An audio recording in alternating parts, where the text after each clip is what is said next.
আসসালামু আলাইকুম।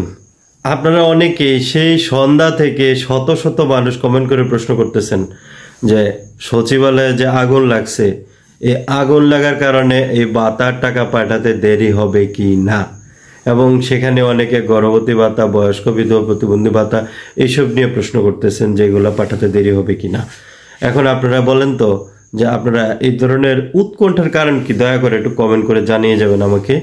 আর 2 নম্বর হচ্ছে, এটার কি কোনো যৌক্তিকতা আছে? 3 নম্বর হচ্ছে, আপনারা কি জানেন ভাতার টাকা কিভাবে দেওয়া হয়? ভাতার টাকা পাঠায় হচ্ছে সমস্যা অধিদপ্তর থেকে। এটা হচ্ছে ঘরে বসে যে কেউ পাঠাতে পারবে। আপনি যেরকম ঘরে বসে টাকা নিতে পারেন সেভাবে। আর সংশ্লিষ্ট যে জায়গায় আগুন লেগেছে দুঃখজনক, কিন্তু এটার জন্য ভাতার টাকা পাঠাতে কখনোই দেরি হবে না। আপনার ভাতার টাকা সরকার যথাযথ নিয়মে পাঠাতে পারবে। এই আগুন লাগার কারণে কারোরই ভাতার টাকা পাঠানোতে কোনো রকম সমস্যা হবে না, এটা নিশ্চিত থাকেন। ধন্যবাদ সবাইকে।